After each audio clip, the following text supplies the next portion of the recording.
ఈరోజు మనం ఒక కొత్త ఐడియా గురించి మాట్లాడుకోబోతున్నాం.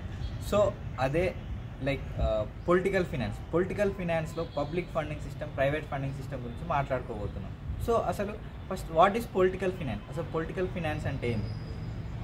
పొలిటికల్ ఫినాన్స్ అంటే ఒక రాజకీయ వ్యవస్థలో రాజకీయం చేసేటప్పుడు రాజకీయ నాయకులు కానీ రాజకీయ పార్టీలు కానీ దానికి కావాల్సిన ఫండ్ని ఎలా యూజ్ చేస్తారు, ఎక్కడి నుండి యూజ్ చేస్తారు, సో ఆ ఫండ్ గురించి స్టడీ చేసేదే పొలిటికల్ ఫినాన్సింగ్. తర్వాత సో ఇప్పుడు అందులోని మనం ఇప్పుడు ప్రైవేట్ ఫండింగ్ గురించి మాట్లాడదాం. సో ప్రైవేట్ ఫండింగ్ సిస్టమ్ అంటే ఏంటి? ఒక పర్సన్ తన సొంత డబ్బులు పెట్టుకొని, లేదా ఒక పార్టీ తన సొంత డబ్బులు పెట్టుకొని, లేదా తన తీసుకున్న స్పాన్సర్స్ దగ్గర నుండి డబ్బులు తీసుకొని ఒక పార్టీని పెట్టి రాజకీయాన్ని చేస్తే దాన్ని ప్రైవేట్ ఫండింగ్ అని అంటాం. సో మనకు ప్రైవేట్ ఫండింగ్ అని, మన రాజకీయ పార్టీకి డబ్బులు కావాలి, డబ్బులతోటే రాజకీయ పార్టీలు నడుస్తున్నాయి అని మనకి వర్డ్ వినగానే మనకి ఏమనిపిస్తుంది? ఎలక్షన్స్లో డబ్బులు పెట్టడం అనేది జరుగుతుంది. ఎలక్షన్లో డబ్బులు పంచుతారు, అందుకే రాజకీయ పార్టీలకు డబ్బులు కావాలి అన్న ఒక అపోహ క్రియేట్ అవుతుంది. సో ఇక్కడ రాజకీయ పార్టీలు ఓన్లీ ఎలక్షన్స్ వరకే డబ్బులు అవసరం ఉంటాయా రాజకీయ పార్టీలకు అన్నది ఒక క్వశ్చన్ లాగా వస్తుంది. ఇక్కడ అందరు ఏమనుకుంటారు, నార్మల్గా ప్రజలంతా ఏమనుకుంటారు అంటే రాజకీయ పార్టీ కొన్ని కోట్లు పెట్టేసి, ఒక 20-30 కోట్లు పెట్టేసి అది ఎలక్షన్స్లో నిలబడి ప్రజలకు ఈ ఓటుకి ఇంత అని చెప్పేసి పనిచేసి చేస్తుంది. సో అందుకోసమే డబ్బులు కావాలి అని అందరూ అనుకుంటారు. సో అది అక్కడ ఏమవుతుందంటే ఇక్కడ ఇంకొకటి క్రియేట్ అవుతుంది. సో రాజకీయ పార్టీలకు డబ్బులు అవసరమే లేదు అసలు, ఎందుకంటే ప్రజలకు పంచుతూరు. ఇక్కడ ప్రాబ్లం అంతా రాజకీయ నాయకులది కాదు, ప్రజలది ఉంది. తప్పంతా ప్రజలది అవుతుంది. అసలు ప్రజలే డబ్బులు తీసుకోవడం మానేస్తే ఇదంతా జరగదు అని అంటారు. బట్ సరే, కాసేపు ప్రజలు డబ్బులు తీసుకోవట్లేదు రాజకీయ నాయకులకు ఈ పంచే క్రమం ఒకటి పక్కకు పెడితే, ఇది కాకుండా ఓన్లీ ఇదే ఉంటుందా అవసరం? సో డబ్బులు పంచడం లేదు, ప్రజలందరూ మారిపోవాలి, ప్రజలు మారిపోతేనే అంతా అయిపోతుంది. సో అది కాకుండా ఇంకా వేరే ఖర్చులు ఏముండే రాజకీయ నాయకులకు? ఫర్ ఎగ్జాంపుల్, రాజకీయ నాయకుడు ఎలక్షన్లో నిలిచినప్పుడు పోస్టర్స్ పంచుతుండు, ప్రచారాలు తలపెట్టుకుని ప్రచారాలు చేస్తుండు, మీటింగ్లు కండక్ట్ చేస్తుండు. భారీ ఎత్తున మీటింగ్లు కొన్ని లక్షల మందిని పెట్టేసి మీటింగ్స్ కండక్ట్ చేస్తుండు. సో ఇవన్నీ మీటింగ్స్కి మరి డబ్బులు ఎక్కడికి వెళ్ళి వస్తున్నాయి? సో ఇంతకుముందు ఇప్పటిదాకా మనం ఏమనుకున్నాం, ఓన్లీ పంచడానికే డబ్బులు కావాలి, ప్రజలకు పంచడానికే డబ్బులు కావాలని అనుకున్నాం. ప్రజలు తీసుకోకుండా సరిపోతుంది, రాజకీయ నాయకులకు డబ్బులు అవసరం లేదని. సో మరి ఇవన్నిటికీ ఖర్చులు ఎక్కడికి వెళ్ళి వస్తున్నాయి? సరే ఓకే, ఎలక్షన్స్ అప్పుడు అంటే ఇవన్నీ పెట్టడానికి. మరి ఈ 5 years తను ఉన్న క్యాడర్ని మెయింటైన్ చేయడానికి డబ్బులు ఎవరు ఇస్తారు? ఈ 5 years క్యాడర్ని మెయింటైన్ చేస్తేనే కదా వాళ్ళు ఎలక్షన్స్ వరకు ఉండి తన తరపున నిలబడేది. సో ఈ క్యాడర్ అందరికీ డబ్బులు ఎక్కడికి వెళ్ళి ఇస్తారు? మరి ఎవరు ఇస్తారు? ఎక్కడికి వెళ్ళి వస్తుంది? సో ఇదన్నది. సో ఇప్పుడు ఎక్కడికి వెళ్ళి వస్తున్నాయి అని అంటే మనందరికీ తెలుసు, రాజకీయ నాయకుడు ఇప్పుడు ఇన్ని కోట్లు ఖర్చు పెట్టేసి ఎలక్షన్లో నిల్చుంటాడు, గెలుస్తాడు, అయిపోతుంది. మరి ఇవన్నీ ఏం చేయాలి? 30 కోట్లు పెట్టి ఖర్చు పెట్టి గెలిచిన తర్వాత ఏం చేయాలి? ఆబ్వియస్గా ఏం చేయాలి? మళ్ళీ ఇప్పుడు ఎలక్షన్స్లో నిలబడాలంటే మళ్ళీ ఏం చేయాలి? సంపాదించుకోవాలి కదా. ఫర్ ఎగ్జాంపుల్, అదొక 30 కోట్లు పెట్టి గెలిచిండు, పార్టీ చేసిండు, మళ్ళీ నెక్స్ట్ ఎలక్షన్ కోసం ఉనికి కావాలంటే ఏం చేయాలి? డబ్బు కావాలి. మరి డబ్బు ఏడికి వస్తుంది? మళ్ళీ కొందరు అంటారు, సరే ఎలక్షన్లో గెలిచిన తర్వాత శాలరీ వస్తుంది అంటారు. శాలరీ ఎంత వస్తుంది? ఫర్ ఎగ్జాంపుల్ శాలరీ తీసుకున్నాం, ఒక ఎమ్మెల్యేకి ఒక నెలకు 1 లక్ష రూపాయలు వస్తుంది అనుకోండి. సో అట్లా నెల చొప్పున సంవత్సరానికి 12 నెలలు అంటే 12 లక్షలు. సో అదే ఒక 5 years తీసుకుంటే 12×5 60, అంటే 60 లక్షలు వస్తుంది. సరే, 1 కోటి రూపాయల వరకు వస్తుంది. మరి ఒక్కొక్క రాజకీయ నాయకుడు మన అందరికీ ఇప్పుడు అసలు చూస్తున్నాం మనం ఎట్లా అంటే మన చుట్టూ జరుగుతుంది. కనీసం ఒక ఎమ్మెల్యే ఒక 3-4 ఒక 30 నుంచి 40 కోట్లు పెట్టండి అసలు గెలిచే పరిస్థితి లేదు. సరే, మరి ఈ 1 కోటి రూపాయలతో ఆ 30 కోట్లు ఫుల్ఫిల్ అవుతాయా? తను ఒక 30 కోట్లు పెట్టి ఎలక్షన్లో గెలిచినప్పుడు నీకు 1 కోటి రూపాయలు వస్తున్నాయి అంటే తనకు సరిపోతాయా? సరిపో. అంటే పెద్ద ఎత్తున డబ్బు రావాలంటే రాజకీయ నాయకుడు ఏం చేస్తాడు? ఆబ్వియస్గా మన అందరికీ తెలుసు, ఏం చేస్తాడు? కరప్షన్ చేస్తాడు. సో ఇక్కడ కరప్షన్ అనేది ఆ ప్లేస్లో నేనున్నా కూడా, ఈవెన్ నువ్వే కాదు కరప్షన్ చేస్తాడని చెప్తున్నాం, బట్ ఆ ప్లేస్లో నేనున్నా కూడా కరప్షన్ చేస్తాను. ఎందుకంటే నేనున్నా, నా దగ్గర మా ఇల్లు మా నాకున్న కొంత భూమిని పెట్టేసి నేను అమ్మేసిన, దాన్ని తీసుకొచ్చి డబ్బులతోటి నేను ఎలక్షన్లో కంటెస్ట్ చేసిన, నేను గెలిచిన తర్వాత నాకు శాలరీ వస్తుంది, ఎంత ₹1 కోటి వస్తుంది. నేను ఒక 20 కోట్లు ఖర్చు పెట్టినా, నాకు ₹1 కోటి వచ్చింది. నా పరిస్థితి ఏంది? నేను మంచోని, నేను మంచి కాజ్ కోసమే వచ్చిన. సరే తర్వాత నేను నా క్యాడర్ని ఎట్లా మెయింటైన్ చేయాలి? నేను మళ్ళీ పోస్టుల కోసం ఎవరి దగ్గరికి వెళ్ళాలి? సో అప్పుడు నేను కూడా ఏం చేస్తా, ఈవెన్ రాజకీయ నాయకుడిని నేను అంటున్నా, బట్ అప్పుడు నేను ఆ పొజిషన్లో నేనున్న ఏం చేస్తాను, నువ్వు ఏం చేస్తాను? ఆబ్వియస్గా చేయాల్సింది కరప్షన్ కదా. ఇక్కడ ఏమవుతుంది, కరప్షన్ అనేది నెసెసరీ అయిపోతుంది. సో ఇక్కడ కరప్షన్ అనేది నెసెసరీ అయిపోతుంది. ఈవెన్ నువ్వున్నా నేనున్నా చేసేది కరప్షన్ అనేది తేలిపోయింది. సో మరి కరప్షన్ నెసెసరీ అయిపోయింది. మరి కరప్షన్ ఎట్లా చేస్తుండు రాజకీయ నాయకుడు? కరప్షన్ ఎట్లా చేస్తుండు? రాజకీయ నాయకుడు ఫర్ ఎగ్జాంపుల్ ఒక ఎమ్మెల్యేని తీసుకుంటే, ఒక ఎమ్మెల్యే చేసే కరప్షన్ ఎట్లా చేస్తుంది? ఎమ్మెల్యే లెవెల్లో కరప్షన్ ఎలా జరుగుతుంది అని తీసుకుంటే, ఒక ఎమ్మెల్యే ఆ కాన్స్టిట్యున్సీలో ఏదైనా ఒక స్కీమ్స్ కానీ ఏమన్నా ప్రాజెక్ట్స్ కానీ ఉన్నాయి. సో ఆ ప్రాజెక్ట్స్కి ఏం చేస్తారు అంటే, వాళ్ళ దగ్గర బ్రైబ్స్ లాగా తీసుకొని వాళ్ళకి పర్మిషన్స్ ఇస్తారు. ఆ పర్మిషన్స్ ఇస్తారు. ఎట్లా ఆ పర్మిషన్స్ ఇవ్వాలంటే, నార్మల్గా ఎమ్మెల్యేని ఇస్తున్నా అంటే అయిపోదు కదా. సో దానికి లీగలైజ్ చేయాలి. ఎలా చేయాలి? గవర్నమెంట్ని వాడుకోవాలి. సో దానికి పేపర్స్ క్రియేట్ చేయాలి. లైక్ ఇప్పుడు దాని కింద ఉన్న సిస్టాన్ని మొత్తం వాడుకొని, ఫర్ ఎగ్జాంపుల్ ఒక ప్రాజెక్ట్కి ఒక ఫ్యాక్టరీ లాంటిది ఏదైనా ఒక ఫుడ్ ప్రాసెసింగ్ యూనిట్కు పెడుతున్నారు, దానికి పర్మిషన్ ఇవ్వాలి. ఎమ్మెల్యే ఒక్కడు సైన్ పెడితే సరిపోద్దా? మిగతా ఫుడ్ సేఫ్టీ డిపార్ట్మెంట్ దాని కింద ఉన్న గవర్నమెంట్లో ఉన్న దాని పర్మిషన్ ఒక్కర్లేదా? సో ఇవన్నీ ఉంటాయి. సో ఇవన్నిటిని మరి ఇప్పుడు ఎమ్మెల్యే మేనేజ్ చేస్తాడు. ఇవన్నీ ఎట్లా మేనేజ్ చేస్తాడు ఎమ్మెల్యే? సో ఇప్పుడు ఎమ్మెల్యే ఏం చేస్తాడంటే, వాళ్ళ దగ్గర కొన్ని కోట్లు బ్రైబ్గా తీసుకుంటాడు. తర్వాత ఏం చేస్తాడు, ఈ నెక్స్ట్ ఉన్న వాళ్ళ గవర్నమెంట్లో ఉన్న అందరినీ మేనేజ్ చేస్తాడు. సో ఇక్కడ ఏమవుతుంది, కరప్షన్ అనేది ఇక్కడే చేసేది పర్సన్ ఎమ్మెల్యే ఒక్కడే. బట్ ఈ కరప్షన్ని చేయడానికి ఎంతమందిని వాడుతున్నావు? గవర్నమెంట్ మొత్తాన్ని వాడుతున్నావు. Is corrupting the whole government. It is like a institutional corruption. అతను ఒక పర్సనే చేస్తుండు, బట్ దాన్ని ఎట్లా చేస్తుండు? ఈ ఇన్స్టిట్యూషన్ అంతా యూజ్ చేయకుంటే తినకే డైరెక్ట్ పవర్స్ ఉండేవి కదా, తినే ఏం చేయలేడు కదా. సో గవర్నమెంట్ అంతా యూజ్ చేసి ఇదంతా చేసేస్తుండు. Like he is involving complete government in this corruption. So government involve చేసిండు, కరప్షన్ చేసిండు, ఓకే చేసిండు. సరే మరి ఇట్లా చేయడం వల్ల మనకు నష్టాలు ఏంటుండే? కరప్షన్ చేసిండు, దీనివల్ల మనకు కొన్ని నష్టాలు. కరప్షన్ జరిగిందంటే, కరప్షన్ అంటేనే crime. Corruption is nothing but A crime. Corruption జరిగినప్పుడు, ఒక క్రైమ్ చేసినప్పుడు దానివల్ల నష్టాలు ఉంటాయి కదా. సో అవి ఎలాంటి నష్టాలు ఉంటాయి?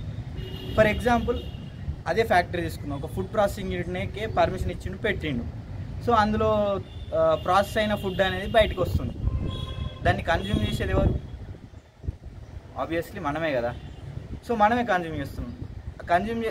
అది ఇట్ హ్యాస్ నో పర్మిషన్స్. దానికి కరెక్ట్ పర్మిషన్స్ లేవు, కరెక్ట్ స్టాండర్డ్స్ లేవు. దాని నుండి వచ్చే థింగ్స్ని మనం యూటిలైజ్ చేసుకుంటాం. యూజ్ చేసుకున్న తర్వాత దానివల్ల హెల్త్ ఇష్యూస్ వచ్చాయి. దాన్ని బేర్ చేసే కాన్సిక్వెన్సెస్ అంతా బేర్ చేసేది ఎవరు? మనమే కదా. దాన్ని తీసుకునే మనమే కదా. సో ఇట్లా ఒక కరప్షన్ అనేది ఎవరికి అన్యాయం చేస్తుంది? ఇక్కడ మన ప్రజలకే కదా లాస్ట్కి అన్యాయం చేసేది. సో ఓకే, కరప్షన్ అనేది కంపల్సరీ అనేది మనం చూసినాం. ఆ ప్లేస్లో ఎవరున్నా కూడా చేస్తారనేది చూసినాం. సో సరే, కరప్షన్ ఎలా చేస్తారనేది చూసినాం. సో కరప్షన్ ఎలా చేస్తారని చూసినాం. తర్వాత దాని నష్టాలు కూడా ఏంటి అనేది మనకు తెలిసింది. దానివల్ల మనమే ఎఫెక్ట్ అవుతున్నాం, ప్రజలం ఎఫెక్ట్ అవుతున్నాం అని తెలిసింది. సో మరి కరప్షన్ అంతా చేయాలంటే ఫస్ట్ గెలవాలి కదా. ఫస్ట్ ఒక ఎమ్మెల్యే కానీ ఎంపీ కానీ ఫస్ట్ గెలిస్తేనే కదా తనకు ఉండేది. సో గెలవాలంటే మరి ఏం చేస్తుండదు తను? సో ఇక్కడ గెలవడం అనేది కంపల్సరీ అయిపోయింది. ఎందుకంటే విన్నింగ్ ఈజ్ సర్వైవల్. అంతే, గెలిస్తేనే అతనికి లైఫ్ ఉంటుంది. But if he loss, it is like suicidal. తను ఓడిపోతే చచ్చిపోయినట్టే. ఎందుకంటే ఓడిపోతే తనకి ఏముండదు, ఏం రాదు. లైక్ అతను పెట్టిన పైసలన్నీ పోతాయి, అన్నీ అయిపోతాయి. 30 కోట్లు పెడితే 30 కోట్లు ఎట్లా అంటే బూడిదలో పోసిన పన్నీర్ అంటాం కదా. సో అట్లా బూడిదలో పోసిన పన్నీర్ లాగా అతని పైసలన్నీ వెళ్ళిపోతాయి. గెలిస్తేనే అతనికి లైఫ్ ఉంటుంది. సో ఇక్కడ గెలవాలి. గెలుపు అనేది కంపల్సరీ. గెలిస్తేనే మళ్ళీ నేను పెట్టిన 30 కోట్లని నేను సంపాదించుకోగలుగుతా, నా రాజకీయ జీవితాన్ని కంటిన్యూ చేయగలుగుతా. సో అప్పుడు నేను ఏం చేస్తా? నేను గెలవడానికి ఎంతకైనా దిగజారుతా. అప్పుడు నేను నా మోరల్స్ కూడా పక్క పెట్టి గెలవాలి. ఎందుకంటే సరే ఇక్కడ నాకు వేరే ఆప్షన్ లేదు, ఎందుకంటే నేను గెలిస్తేనే నేను నా 30 కోట్లు సంపాదించగలుగుతా, నేను నెక్స్ట్ టైం మళ్ళీ రాజకీయ నాయకునిగా కంటిన్యూ కాగలుగుతా, నేను గెలవగలుగుతా. సో ఇది నాకు గెలుపు అనేది ఏమైంది ఇక్కడ కంపల్సరీ అయింది. నేనేం చేస్తా, నేను గెలవడానికి ఎంతకైనా దిగజారుతా. ఎలా దిగజారుతా అంటే నా తోటి కంటెస్ట్ చేసేటోని నేను అతని మీద ఫాల్స్ అలిగేషన్స్ కూడా వేస్తా. అంతకు దిగజారిపోతా. లైక్ ఒక రాజకీయ నాయకుడు అంతకు దిగజారిపోతాడు అంటే తనకున్న మోరల్స్, రాజకీయ morals, like political morals, ethical morals, human morals అన్నీ పక్కకు పెట్టి కూడా దిగజారిపోతాడు. ఎందుకంటే అతను కూడా పాపం చేసేది ఏం లేదు, ఎందుకంటే గెలవాలి, గెలిస్తేనే అతనికి జీవితం ఉంటుంది, గెలవకుంటే చావే కదా. 30 కోట్లు పోయినాయి, అతను లైఫ్ అనుకొని అంత పెట్టిండు, గెలవకుంటే చావు. సో ఇక్కడ ఇదొకటి చూసినాం. సో మరి రాజకీయ నాయకుడిని చూసినాం, గెలిస్తేనే సర్వైవల్, ఓడిపోతే సూసైడల్ అన్న వేలో చూసినాం. సో మరి ఇక్కడ మనం ఓటర్ వద్దాం. ఓటర్కి వచ్చేసరికి ఏమవుతుంది, కంటెస్టెంట్ గురించి చూసినాం, మరి ఓటర్ సిచ్యువేషన్ కూడా మనం చూడాలి కదా. ఓటర్ సిచ్యువేషన్ అప్పుడు ఎలా ఉంటుంది, లైక్ ఇప్పుడు మనం కరప్షన్ నెసరీ అని తెలిసింది, కంపల్షన్ చేస్తారు అనేది మనకు తెలిసిపోయింది ఇక్కడ. సో ఈ రెండింటిని మనం బేస్ చేసుకున్నప్పుడు ఇక్కడ ఆ ఇన్స్టిట్యూషన్లో, ఆ సిస్టంలో ఉన్న వాళ్ళంతా సేమ్ ఉన్నారు అన్నట్టే కదా. ఒక మార్కెట్కి పోతే అక్కడ మనం కూరగాయలు కొనడానికి పోతే ఆ మార్కెట్లో ఉన్న కూరగాయలు అన్నీ ఖరాబ్ అయినాయి అని మనకు అర్థమైపోయింది. ఇప్పుడు లైక్ ఈ సిస్టంలో ఉన్న థింగ్స్ అన్నీ ఖరాబ్ అయిపోయినాయి. ఈ థింగ్స్లో ఉన్న అన్నిటినీ తీసుకోమంటే మనం వేరే ఏం లేవు, నీకు ఆ ఖరాబ్ అయినాయే తీసుకోవాలి, వేరే ఆప్షన్ ఏమన్నా ఉంటుందా, ఉండదు. సో ఇక్కడ ఓటర్ అనేటోడు కూడా ఏమవుతుంది, కాంప్రమైజ్. ఫర్ ఎగ్జాంపుల్ గుడ్డి కంటే మెల్లమేలు అన్నట్టు వీడు ఈ యొక్క పార్టీలో ఉండే వాళ్ళు చేసిన థింగ్స్ కంటే ఇంకో పార్టీ వాడు కూడా క్రైమే చేస్తాడు, కానీ ఇతనికి లాస్ట్ టైం వేసి ఇట్లా వేసింది కాబట్టి నెక్స్ట్ వేరేటోళ్ళకి వేద్దామని చెప్పేసి మనకు ఒకవేళ వేరేటోళ్ళకి వేసినా కూడా ఛాన్స్ ఏమి ఉండదు. ఫర్ ఎగ్జాంపుల్ గెలిచేవాడికి ఒక నిజాయితీ పరుడు ఉన్నాడు, ఒక ముగ్గురు క్యాండిడేట్లను తీసుకుంటే ఒక నేషనల్ పార్టీ నుంచి ఒక పర్సన్ ఉన్నాడు, ఒక రీజనల్ పార్టీ నుంచి ఒక పర్సన్ ఉన్నాడు, ఒక ఇండిపెండెంట్ క్యాండిడేట్ ఉన్నాడు. ఇక్కడ ఇండిపెండెంట్ క్యాండిడేట్ వీళ్ళిద్దరికంటే మంచోడు, చదువుకున్నాడు, మంచి ఉద్యోగం ఉన్నాడు, అంటే మంచి జ్ఞానం ఉన్నాడు. వీళ్ళిద్దరితో పోలిస్తే వీళ్ళిద్దరు సరే చదువు అనేది రాజకీయానికి అవసరం లేదు, బట్ వీళ్ళిద్దరితో పోలిస్తే ఇతను మంచి పర్సన్ ఉన్నాడు. బట్ ఓటర్ అనేది ఇక్కడ ఏం ఆలోచిస్తాడు, either regional party other national party అనేది ఎప్పుడు నడుస్తుంది. ఫర్ సపోజ్ ఈ ఓటర్ అనేటోడు ఇతనికి వేద్దామన్నా కూడా, మంచి వ్యక్తికి వేద్దామన్నా కూడా అక్కడ ఏమైపోతాడు, లైక్ ఇప్పుడు ఇతనికి వేసినా కూడా నాకు ఏమైనా లాభం ఉంటుందా, సరే లాస్ట్ టైం నేషనల్ పార్టీని గెలిపించినాం, నాకేం చేయలేదు, సరే ఈసారి ఈ ఇండిపెండెంట్ గెలిపిస్తే ఏమన్నా జరుగుతుందా అనుకుంటే చూస్తే లైక్ ప్రాబబిలిటీ చూస్తే ఏమవుతుంది, ఓకే మంచోడే కానీ నేను వేసినా ఏం లాభం ఉండదు, నా ఓటుకి ఏం వాల్యూ ఉండదు. సో నేను ఏం చేస్తా, సరే ఈ రెండు పార్టీలు ఉన్నాయి కదా, అందులో వానికి వేసేద్దాం, ఫస్ట్ వానికి ఇచ్చిన వాడు ఏం చేయలేదు, వీడు సరే వీనికి ఇంకోసారి వేద్దామని చెప్పేసి ఇంకో పార్టీ వానికి, రీజనల్ పార్టీ వానికి ఫర్ ఎగ్జాంపుల్కి వేసేస్తాడు. ఇక్కడ ఏమవుతుంది, ఓటర్ అనేటోడు కాంప్రమైజ్ అయిపోతుంది. తన ఓటు అసలు మన రాజకీయంలో లైక్ మన దేశంలో అందరికీ ఈక్వల్గా వచ్చిన పవర్ ఏంటంటే పొలిటికల్ పవర్. సోషల్గా ఎకనామికల్గా మనం ఈక్వల్గా లేము, అది అందరికీ తెలుసు. మనకు అందరికీ ఈక్వల్గా ఉన్న పవర్ ఏంటంటే political power. It is vote is a weapon అని మనం జనరల్గా చెప్తాం. లైక్ అదానికైనా అంబానీకైనా నీ వాల్యూ అయినా ఓటు వాల్యూ తన వాల్యూ అయినా లైక్ మనం ఏంటంటే సేమ్ అని థియరిటికల్గానైతే చెప్పుకుంటున్నాం. లైక్ ఎట్లా అంటే ఆయన వేసిన ఓటు ఒక ఓటుగానే కన్సిడర్ చేస్తారు, నేను వేసిన ఒక ఓటుగానే కన్సిడర్ చేస్తారు. కానీ ఇక్కడ ఏమవుతుంది, నీ ఓటు ఆయుధాన్నే నువ్వేం చేస్తున్నావు, కాంప్రమైజ్ అయిపోయి నువ్వు దాన్ని ఏం చేయలేక వీడు కాకపోతే వీడు అంటే లైక్ అందులోనే నీకు కాంప్రమైజ్ అయిపోయి నువ్వు ఎవరికొకరికి వేయాల్సి వస్తుంది. లైక్ ఎందుకంటే ఇప్పుడు నువ్వు ఇండిపెండెంట్గా అనుకున్న మంచి వ్యక్తికి వేద్దామన్నా కూడా అక్కడ నీ ప్రయోజనం లేదు. ఒకవేళ అతనికి వేసినా కూడా ఓటు వేస్ట్ అయిపోతుంది అన్న ఫీలింగ్లు ఉంటుంది. ఎందుకంటే మళ్ళీ ఫస్ట్ ఓడే గెలిచి మళ్ళీ ఇంకా దరిద్రంగా చేస్తాడేమో, లైక్ ఇంకా వరస్ట్గా బిహేవ్ చేస్తాడేమో అని చెప్పి అందులో ఇంకోనికి ఏ సిచ్యువేషన్ వస్తుంది. So this is how voter is compromising. So ఇలాంటి ఇంజస్టిసెస్ అన్నీ జరుగుతున్నాయి. సరే మళ్ళీ ఇంకోటి ఇన్ఈక్వాలిటీస్. ఇందులోనే ఇన్ఈక్వాలిటీస్ ఏంది, ఫర్ ఎగ్జాంపుల్ ఈ ప్రైవేట్ ఫండింగ్ సిస్టంలో ఇన్ఈక్వాలిటీస్ ఎట్లా చూపిస్తామంటే, నా దగ్గర ఆస్తి లేదు, బట్ నాకు రాజకీయం చేయాలని ప్రజల్ని మార్చాలని చెప్పి నాకు చాలా ఉంది. నేను ఎలక్షన్లోకి వద్దాం అనుకుంటున్నా, లేకపోతే నువ్వే ఉన్నావు, నువ్వే ఎలక్షన్లో మీరే ఉన్నారు, మీరే ఎలక్షన్లోకి వద్దాం అనుకుంటారు. మీ దగ్గర డబ్బులు లేవు, ఒక పార్టీ దగ్గర కొంత డబ్బు ఉంది, ఇంకో పార్టీ దగ్గర ఇంకొంచెం ఎక్కువ డబ్బు ఉంది. సో ఇప్పుడు నేను ఎలక్షన్లోకి వస్తే లైక్ ఎలక్షన్లోకి వచ్చే రైట్ నాకు ఉంది, వచ్చే హక్కు నాకు ఉంది. కానీ I have the equal participation with among them. But when it come to the competition I'm I winnowing? Like the person కొందరికి ఏంటంటే ఎక్కువ డబ్బు ఉందన్నావు, అడు ఓటుకు 2000 పెడతాడు, ఇంకొకరు ఏముంటుంది ఓటుకి 1000 రూపాయలు పెడతారు. నేను అసలు ఏం పెట్టాను, నిజాయితీతోటి ముందుకు వచ్చిన. బట్ ఇక్కడ I have the competition equal, నాకు కాంపిటీషన్ పార్టిసిపేషన్ ఈక్వల్గా ఉంది. వాళ్ళతోటి నేను పార్టిసిపేట్ చేయగలుగుతున్నా, నేను నామినేషన్ వేయగలుగుతున్నా. బట్ విన్నింగ్ రేషియోకి వచ్చేసరికి లైక్ కాంపిటీషన్కి వచ్చేసరికి నేను గెలుస్తానా? ఇంతకుముందే మనం చూసినాం, నేను నిజాయితీ పరుణ్ణి, గెలుస్తామా అనే ఓటర్ ఇక్కడ కాంప్రమైజ్ అయిపోతున్నది మనం చూసినాం. ఇప్పుడు నేను గెలుస్తానా? సో గెలవం. సో ఇక్కడ ఇన్ఈక్వాలిటీ ఎక్కడ అంటే పార్టిసిపేషన్లో కూడా ఇన్ఈక్వాలిటీ ఉంది. Next donation. ఫర్ ఎగ్జాంపుల్ నాకు ఒక పొలిటికల్ పార్టీ అంటే చాలా ఇష్టం, అది మంచి విలువలతో ఉంది అని నేను అనుకుంటా. అట్లా కొన్ని పొలిటికల్ పార్టీస్ ఉన్నాయి. బట్ నేను ఏం చేస్తా అంటే ఆ పొలిటికల్ పార్టీకి నేను ఫుల్ సపోర్ట్ చేస్తాను, నాకు కావాల్సిన ఫిజికల్ సపోర్ట్ మొత్తం చేస్తా. కానీ నేను ఎకనామికల్గా నేను చేయను, నేను హార్డ్ వర్క్ చేస్తాను. ఇంకొక పర్సన్ ఉంటాడు, అతను ఏం చేస్తాడంటే ఫర్ ఎగ్జాంపుల్ ఒక బిజినెస్ మ్యాన్ ఉంటాడు, ఆ పార్టీకి ఏం చేస్తాడంటే ఎకనామికల్ ఫండింగ్ చేస్తాడు.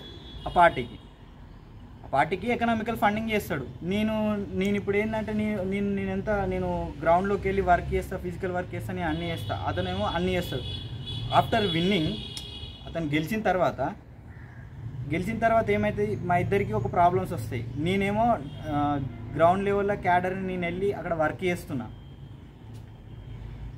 నేను వర్క్ చేసిన, అతనేమో ఎకనామికల్ సపోర్ట్ చేసిండు. మా ఇద్దరికి సేమ్ ప్రాబ్లం వచ్చింది, మీ ఇద్దరం ఒకరోజు ఎమ్మెల్యే ఆఫీస్కి వెళ్ళినాం. బట్ ఇక్కడ నేను ఫస్ట్ వెళ్ళి కూర్చున్న తర్వాత బిజినెస్ మ్యాగ్నెట్ వచ్చిండు. తర్వాత ఇప్పుడు నా సమస్య చెప్పడానికి ఎమ్మెల్యే దగ్గరికి పోదామంటే ఎమ్మెల్యే ఫస్ట్ నన్ను అప్రోచ్ అవుతాడా, తను అప్రోచ్ అవుతాడా? మన అందరికీ తెలుసు ఎవరిని అప్రోచ్ అవుతాడు. అతను ఫండింగ్ చేసిన కాబట్టి నేను ఎంత కష్టపడ్డానని నేను చూడరు. ఎవరిని తీసుకుంటారు? అతనికి ఫస్ట్ ప్రియారిటీ ఇచ్చి తన దగ్గరికి పోయి తన ప్రాబ్లమ్ సాల్వ్ చేయడానికి చూస్తాం. ఇక్కడ రిప్రజెంటేషన్లో కూడా డొనేషన్లో ఇన్ఈక్వాలిటీ ఉంది. లైక్ ఎట్లా అంటే నేను ఓన్లీ శ్రమనే ఇస్తున్నా, అతను ఎకనామికల్గా చాలా ఇస్తుండు, ఇదొక రకమైన ఇన్ఈక్వాలిటీ. మళ్ళీ ఇక్కడికి గెలిచిన తర్వాత అక్కడికి అయిన తర్వాత నా సమస్య ఉంది అని చెప్పుకుందామని వెళ్తే ఫస్ట్ నేను వెళ్ళినా కూడా నాకంటే ఎక్కువ ప్రియారిటీ అతనికి ఇస్తుండు. ఇంకొక రకమైన రిప్రజెంటేషన్, నాకంటే నన్ను తీసుకునే కాడ కూడా ఇన్ఈక్వాలిటీ చూస్తుండు. నా ప్రాబ్లమ్ సాల్వ్ చేసే సిచ్యువేషన్లో కూడా నువ్వు ఇన్ఈక్వాలిటీ జరుగుతుంది. సో ఇలాంటి ఇన్ఈక్వాలిటీస్ అనేవి జరుగుతున్నాయి. సరే, మనం ఇప్పుడు విన్నింగ్ ఈజ్ ఇంజస్టిస్ చూసినాం, ఇన్ఈక్వాలిటీస్ చూసినాం. లైక్ ఇవన్నీ చూసిన తర్వాత కూడా మనం ప్రైవేట్ ఫండింగ్ కావాలని ఎవరన్నా అనుకుంటామా? ప్రైవేట్ ఇవంతా దేనివల్ల అవుతుంది? ఇదంతా కరప్షన్ జరుగుతుంది, ఇన్ఈక్వాలిటీస్ వస్తుంది, ఇంజస్టిస్ వస్తుంది. లైక్ ఇక్కడ మనం డెమోక్రసీ కూడా దెబ్బతింటుంది. ఎట్లా? ఫర్ ఎగ్జాంపుల్ నేనున్నా లైక్ నేను అందులో ఒక పార్టీలో నేను మెంబర్గా ఉండి నేను పనిచేస్తున్నా, కష్టపడి పనిచేస్తున్నా. బట్ నాకు క్యాడర్గా నాకు క్యాడర్ నుంచి నాకు శాలరీ లాగా నాకు వస్తుంది అనుకోండి ఫర్ ఎగ్జాంపుల్. లేకపోతే నేను అందులో పనిచేస్తున్నా, మా పార్టీ అనేది ఏమైనా తప్పు చేస్తే, నేను చెప్తే వాళ్ళు తీసుకునేంత అది ఉంటుందా? అసలు ప్రజాస్వామ్యం అంటే ఏంది? ఒకరు తప్పు ఉంటే నేను తప్పు అని చెప్తే దాన్ని యాక్సెప్ట్ చేయడం, లేకపోతే అందరి సజెషన్స్ తీసుకోవడం, అందరి సలహాలను తీసుకోవడమే ప్రజాస్వామ్యం. ఈ క్రమంలో సరే నేను ఓటర్గా వెళ్ళినా కూడా, నేను అలా క్యాడర్గా వెళ్ళినా కూడా, నేను అక్కడ వెళ్ళి సమస్య ఇది తప్పు జరుగుతుందని చెప్తే నా మాట ఎవరైనా తీసుకుంటారా? కన్సిడర్ చేస్తారా? చేయరు. ప్రజాస్వామ్యం కూడా ఇక్కడ దెబ్బతింటుంది. మనం అసలు ఎలక్షన్స్ పెట్టుకునేది పాలిటిక్స్ ఇదంతా నడిచేదే ప్రజాస్వామ్యం పైన, ప్రజాస్వామ్యం కోసమే అని చెప్తున్నాం. అసలు ప్రజాస్వామ్యమే ఇక్కడ దెబ్బతింటుంది, డెమోక్రసీ దెబ్బతింటుంది. డెమోక్రసీ, ఇంజస్టిస్, మనకు అన్యాయం జరుగుతుంది, ఇన్ఈక్వాలిటీస్ ఉన్నాయి, కరప్షన్ జరుగుతుంది. అది ఎలాంటి కరప్షన్? Organised institutional corruption. తప్పని పరిస్థితి ఇక్కడ మళ్ళీ even not only for the voters, political పార్టీస్లో ఉండేటోళ్ళు కూడా దిగజారిపోతురు. దే ఆర్ కంపెలింగ్, ఎందుకంటే గెలవడానికి కంపెలింగ్ అవుతురు. ఓటర్ కాంప్రమైజ్ అవుతుండు. ఫండింగ్లో కూడా లైక్ వాళ్ళు డబ్బులు కూడా ఎక్కువ పెట్టేస్తున్నారు, వాళ్ళ లైఫ్ అనుకొని పెట్టేసుకుంటారు. సో ఈ ప్రైవేట్ ఫండింగ్ సిస్టమ్ వల్ల ఇంత జరుగుతున్నాయి. సో ఇంత జరుగుతుంది కదా మనకు, అయినా కూడా ప్రైవేట్ ఫండింగ్ సిస్టమ్ కావాలా? మనం రోజు అన్యాయం జరుగుతుంది, ఇవన్నీ జరుగుతున్నాయి, కరప్షన్ జరుగుతున్నాయి, భారతదేశం ఇట్లా జరుగుతుంది అట్లా జరుగుతుంది అని మాట్లాడుతున్నాం. దానికి రూట్ కాజ్ ఏందనేది మనకు తెలిసింది. అయినా కూడా మనకు ప్రైవేట్ ఫండింగ్ సిస్టమ్ కావాలా? దీనివల్లే జరుగుతుందని మనకు తెలిసింది, అయినా కూడా కావాలా మనకు? సో మనం ఏం చేద్దాం? లైక్ దీనికే alternative public funding system. So ఇక్కడ మళ్ళీ పబ్లిక్ ఫండింగ్ సిస్టమ్ అని చెప్పిండు. పబ్లిక్ ఫండింగ్ సిస్టమ్ అంటే పబ్లిక్ అనే వర్డ్ వినగానే అందరూ ఏమనుకుంటారు, లైక్ ఈ పబ్లిక్ అనే వర్డ్ అంటే ఏమంటారు, ఈ ఫండింగ్ అనేది ఒక్కరి దగ్గర ఉండి తీసుకోకుండా ప్రజల దగ్గరికి వెళ్ళి అందరి దగ్గరికి వెళ్ళి వసూలు చేయడమేమో, బాక్స్ తీసుకొని వెళ్ళి. లైక్ మనం ఇప్పుడు లైక్ చూస్తున్నాం, టీవీలలో చూస్తున్నాం, కొందరు రాజకీయ నాయకులు మా దగ్గర డబ్బులు లేవు, బట్ నేను అదేంటి డబ్బులు లేకున్నా కూడా రాజకీయం రావాలనుకుంటున్నాను, భిక్షాటన అని చెప్పి డబ్బులు పట్టుకొని తిరుగుతుంది. అది కాదు ఇక్కడ పబ్లిక్ ఫండింగ్ సిస్టంలో. పబ్లిక్ అంటే అది కాదు. ఇక్కడ పబ్లిక్ అంటే మనకు అర్థం కావాలంటే మనం లైక్ ఎడ్యుకేషన్ సిస్టమ్ని తీసుకున్నాం. ఫర్ ఎగ్జాంపుల్ స్కూల్స్ ఉంటాయి. నేను ఒక పర్సన్ని, నాకు ఒక స్కూల్ని ఎస్టాబ్లిష్ చేయాలనిపించింది, నా దగ్గర ఫండ్ ఉంది, నేను ఏం చేస్తాను, ఒక స్కూల్ని ఎస్టాబ్లిష్ చేస్తాను. అది గవర్నమెంట్ స్కూల్ అంటారా, ప్రైవేట్ స్కూల్ అంటారా? నేను ఎస్టాబ్లిష్ చేసిన కాబట్టి ప్రైవేట్ స్కూల్ అని అంటారు. సో అదే ఒక గవర్నమెంట్ డబ్బులతోటి ఎస్టాబ్లిష్ చేసింది, దాన్ని ప్రైవేట్ స్కూల్ అంటారా, పబ్లిక్ స్కూల్ అంటారా? లైక్ గవర్నమెంట్ స్కూల్ అంటారా, పబ్లిక్ స్కూల్ అంటారు, గవర్నమెంట్ స్కూల్ అని అంటారు. So this is what public. ఇక్కడ పబ్లిక్ ఫండింగ్ సిస్టంలో గవర్నమెంటే డబ్బులు ఇస్తుంది, ఎలక్షన్స్కి ఫండింగ్ చేస్తుంది. This is what public funding. So మరి గవర్నమెంట్ ఫండింగ్ చేస్తుంది అని అంటున్నాం. సో ఓకే, మరి డబ్బులు ఎట్లా ఫండింగ్ చేస్తుంది? How government funds? మరి ఇక్కడ స్కూళ్ళ విషయానికి వస్తే, మన స్కూల్లో ఏంటంటే లిమిటెడ్గా నెంబర్ ఆఫ్ స్కూల్స్ అనేది ఇప్పుడు ఇంత ఉన్నాయని చెప్పగలుగుతాం, దానికి ఇంత బడ్జెట్ కావాలి, దీనికి ఇంత ఇన్ఫ్రాస్ట్రక్చర్ కావాలి, దీనికి ఇంత బడ్జెట్ అవుతుందని చెప్పగలుగుతాం. But when it comes to political parties, అవి ఇన్నే ఉంటాయని చెప్పగలుగుతామా? లేదు. నెక్స్ట్ ఎలక్షన్కి వచ్చేసరికి ఇంకో పార్టీ వేరుకోవచ్చు. సో పార్టీస్కి సరే, పార్టీస్ ఉన్నాయి, ఇన్ని ఉన్నాయి కూడా, వాటికి ఎట్లా ఇవ్వాలి? స్కూల్కి అంటే ఇన్ని స్కూల్స్ ఉన్నాయి కాబట్టి, ఇంత ఫండ్ ఉన్నది కాబట్టి ఒక్కొక్క స్కూల్కి ఇంత ఇవ్వాలని చెప్పగలుగుతాం. మరి పార్టీస్కి ఒక్కొక్క పార్టీకి ఎంత ఇవ్వాలి అని ఎట్లా చెప్పగలుగుతాం? సో ఇది క్వశ్చన్. ఎట్లా ఇవ్వగలుగుతాం? ఎట్లా ఇస్తామంటే ఆ పార్టీకి వచ్చిన ఓట్ షేర్ తోటి, ఓట్ పర్సంటేజ్ తోటి మనం వాళ్ళకి ఫండింగ్ ఇస్తాం. లైక్ ఈ ఫండింగ్ని మరి ఎట్లా ఇస్తాం? లైక్ ఈ ఓట్ షేర్ తోటి ఫండింగ్ ఇస్తామని మనం అంటున్నాం కదా, ఇది ఎక్కడికి వెళ్ళి ఫండ్ తీసుకొచ్చి ఇస్తాం? అంటే దేన్ని బేస్ చేసుకొని ఇస్తాం మనం? అంటే ఫండ్ ఓట్లను బేస్ చేసుకొని ఫండ్ ఇస్తామని అంటున్నాం. మరి ఓట్లన్నీ ఎప్పుడైపోతాయి? ఎలక్షన్స్ తర్వాత ఓట్స్ ఎన్ని వచ్చినాయి అనేది మనకు తెలుస్తుంది. ఎలక్షన్ తర్వాత మనకు ఓట్స్ ఎన్ని వస్తాయి అనేది తెలుస్తుంది. బట్ మనకి ఎలక్షన్స్కి ముందే ఫండ్ కావాలి కదా. సో మరి ఎలక్షన్స్ ముందే ఫండ్ కావాలన్నప్పుడు మనం ఎక్కడికి వెళ్ళి ఇవ్వాలి? ఇది ఇంకొక సమస్య. దీనికి మనం ఆన్సర్ ఏమని చెప్తామంటే, ప్రీవియస్ జరిగిన ఎలక్షన్స్ని బేస్ చేసుకొని అక్కడ వచ్చిన ఓట్ షేర్ తోటి, మన ఓట్ పర్సంటేజ్ తోటి మనం ఫండ్ అనేది చేస్తాం. ఓకే, బాగానే ఉంది. ప్రీవియస్ ముందు కావాలి కాబట్టి సమస్య వచ్చింది. ముందు కావాలంటే ఏం చూసినాం? ఎలక్షన్స్ తర్వాత ఓట్లు లెక్కింపు అవుతాయి, ఓట్లు అనేది ఎలక్షన్స్ తర్వాత వస్తాయనేది తెలిసింది. తర్వాత దానికి ఆల్టర్నేటివ్గా ముందు జరిగిన ఎలక్షన్స్ని బేస్ చేసుకొని ఫండ్ ఇస్తామనేది చెప్పేసినాం. ఓకే, మరి ముందు ఎలక్షన్లో జరిగిన బేస్ చేసుకొని ఇప్పుడు పార్టీకి ఫండ్ ఇస్తా అంటే, ముందు ఎలక్షన్ జరిగిన ఇప్పుడు అదే గెలిచిన వాళ్ళు ఉంటారా? సో వాళ్ళ మీద ఇంకా ప్రజలకి సేమ్ నమ్మకం ఉందని గ్యారంటీ ఏంటి? లైక్ వాళ్ళకు మనం ఇస్తాం, ముందరి ఎలక్షన్ బేస్ చేసుకొని డబ్బులు ఇస్తామని చెప్తున్నాం. సో వాళ్ళకి సేమ్ అభిప్రాయం ఉందని నమ్మకం ఏంది? సో ఆ గవర్నమెంట్ ఆ 5 సంవత్సరాల్లో చేసిన దాని మీద సేమ్ నమ్మకం ఉందనే గ్యారంటీ ఏమిటి? ఇది ఒక ప్రాబ్లం వస్తుంది. నెక్స్ట్ ఇంకొక డౌట్ ఏం రావచ్చు మన అందరికీ వస్తుంది. మరి లాస్ట్ టైం రూలింగ్ పార్టీ ఉంది, రూలింగ్ పార్టీ అంటే దానికి ఎక్కువ మెజారిటీ వస్తేనే అది అధికారం ఫామ్ చేసింది కాబట్టి వాళ్ళకి ఎక్కువ డబ్బు వస్తుంది. సో ఇప్పుడు మనం చూసినాం, ఫస్ట్ పాయింట్ ఏంటిది? ప్రజలకు వ్యతిరేకత పెరిగి ఉండొచ్చు కదా. సో అదే సెకండ్ క్వశ్చన్ కూడా సేమ్ రిలేటెడ్. ఎట్లా అంటే ఈ మెజారిటీ వచ్చిన వాళ్ళకే ఎక్కువ డబ్బులు వస్తాయి, ఎక్కువ గవర్నమెంట్ ఉన్న వాళ్ళకే ఎక్కువ డబ్బులు వస్తాయి. సో ఈ రెండు థింగ్స్ని మిస్అండర్స్టాండ్ చేసుకోవడం వల్లనే లైక్ ఈ పబ్లిక్ ఫండింగ్ సిస్టమ్ అనేది అంత స్ప్రెడ్ కాలేకపోయింది. ఈ రెండు థింగ్స్ వల్లనే ఈ ప్రపంచంలో పబ్లిక్ ఫండింగ్ సిస్టమ్ అనే థింగ్ ఇంకా స్టార్ట్ కాలేకపోయింది, ఉన్నా కూడా అంత వైడ్ స్ప్రెడ్ కాలేకపోయింది. సో అయితే ఇక్కడ మనం ఏం చేస్తామంటే లైక్ ఇప్పుడు మనకు ఒక ప్రాబ్లం ఉంది, ఇప్పుడు ప్రాబ్లం కనిపించింది కదా, ఈ ప్రీవియస్గా ఉన్న వాళ్ళని ఎట్లా ఇస్తాం అనేది ప్రాబ్లం. అదే ఇది పబ్లిక్ ఫండింగ్ సిస్టంలో ప్రాబ్లం కాదు, డెమోక్రసీని అర్థం చేసుకోవడంలో. ఎస్, ఈ పబ్లిక్ ఫండింగ్ సిస్టంలో మనం ప్రాబ్లం ఉన్నది అని అందరూ అనుకుంటారు, మిస్అండర్స్టాండ్ చేసుకుంటారు. యాక్చువల్ మిస్అండర్స్టాండింగ్ ఏంటి, ఇక్కడ పబ్లిక్ ఫండింగ్ సిస్టంలో కాదు ప్రాబ్లం, దాన్ని అర్థం చేసుకోవడంలో ఉన్నది అసలైన ప్రాబ్లం. అర్థం చేసుకోవడం అంటే ఏంటి, లైక్ ఈ పబ్లిక్ ఫండింగ్ అనేది ఓన్లీ ఎలక్షన్ వరకే కావాలి, ఎలక్షన్కే మాత్రమే డబ్బులు అవసరం ఉంటాయి అని బిలీవ్ చేస్తారు కదా. సో మనం ఇంతకుముందు ప్రైవేట్ ఫండింగ్లో చూసినాం, అది ఎలక్షన్లకు మాత్రమే డబ్బు అవసరం లేదు, తర్వాత రన్ కావడానికి కూడా డబ్బు కావాలని చూసినాం. సో ప్రజాస్వామ్యం అంటే ఓన్లీ ఎలక్షన్స్లో నిలబడి ఎలక్షన్స్ జరిగిన రోజులు ఎలక్షన్లో గెలిచి రిజల్ట్స్ వచ్చే వరకే ప్రజాస్వామ్యం కాదు. అసలైన ప్రజాస్వామ్యం ఎక్కడ స్టార్ట్ అయ్యేది అంటే ఎలక్షన్స్ అయిపోయి ఓటింగ్ అయిపోయి తర్వాత ఒక క్యాండిడేట్ గెలిచిన తర్వాత నుండి లైక్ ఒక పర్సన్ ఎలక్షన్స్ అయిపోయిన నెక్స్ట్ డే నుండి ఎవ్రీడే ప్రజాస్వామ్యం, మళ్ళీ ఎలక్షన్స్ వచ్చే వరకు జరిగేదే ఎవ్రీడే జరిగే ప్రక్రియనే ప్రజాస్వామ్యం. So this is what democracy. ఈ డెమోక్రసీని అందరూ మిస్అండర్స్టాండ్ చేసుకొని ఓన్లీ ప్రజాస్వామ్యం అంటే ఓన్లీ ఎలక్షన్స్ ఓటేసే రోజునే ప్రజాస్వామ్యం, ఎన్నుకునే వరకే ప్రజాస్వామ్యం ఎన్నుకునే వరకు ప్రజాస్వామ్యం అది ఒక్కటే కాదు, ఎన్నుకున్న తర్వాత జరిగే ప్రాసెస్ అంతా ప్రజాస్వామ్యం.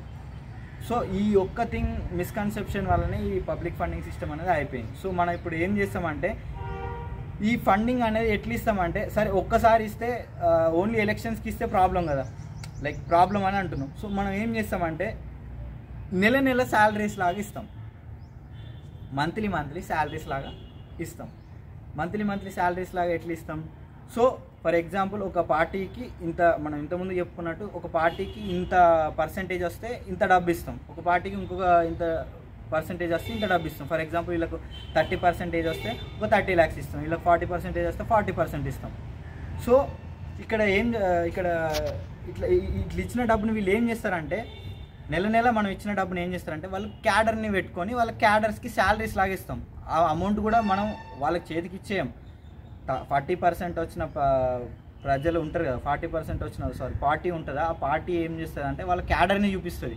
ఆ 40% ఉండే క్యాడర్ని చూపిస్తే క్యాడర్స్కి మనం శాలరీస్ లాగా వాళ్ళ అకౌంట్లో వేసేస్తాం. సో వీళ్ళు అట్లా అందరికీ క్యాడర్ అకౌంట్లలో వేసేస్తాం. సో ఇక్కడ క్యాడర్ అని మనం మాట్లాడుతున్నాం. సో క్యాడర్ అకౌంట్లో వేసేస్తాము, డబ్బులు బాగానే ఉంది, ఇంతవరకు పబ్లిక్ ఫండింగ్ సిస్టమ్కి మనకు ఒక ప్రాబ్లంకి ఒక సొల్యూషన్ వచ్చేసింది. బట్ మరి క్యాడర్ ఏం చేస్తారు, అసలు ఈ క్యాడర్ ఏం చేస్తారు, క్యాడర్ పని ఏంటంటే పాలిటిక్స్ చేస్తారు. పాలిటిక్స్ అంటే మనం టీవీలలో చూసి కొట్లాడుకొని తిట్టుకొని డిబేట్లలో విసిరేసుకొని లేకపోతే అసెంబ్లీకి పోయి చైర్లు ఇస్తే అది కాదండి పాలిటిక్స్. సో ఇక్కడ పాలిటిక్స్ అంటే ఏంటంటే లైక్ అసలు వ్యవస్థ ఎలా నడుస్తుంది అనే డాటా తీస్తారు, ఎలా నడుస్తుంది, సో నడిచినప్పుడు దానిలో లోపాలు ఏమున్నాయి, సో దాన్ని ఎట్లా కరెక్ట్ చేయాలి, సో ఎలా నడుస్తుంది అనేది మానిటరింగ్ చేస్తారు. తర్వాత అందులో లోపాలు ఏమన్నా ఉంటే దాన్ని ఎట్లా సాల్వ్ చేయాలి, అంటే దాన్ని రిజాల్వ్ ఎట్లా చేయాలి, ఒక పాలసీ మేక్ చేసి రిజాల్వ్ చేయాలి. సో మానిటరింగ్ చేస్తారు, రిజాల్వింగ్ చేస్తారు. So I will elaborate it how they monitor and how they will resolve it. For example ఒక స్కూల్ తీసుకుందాం.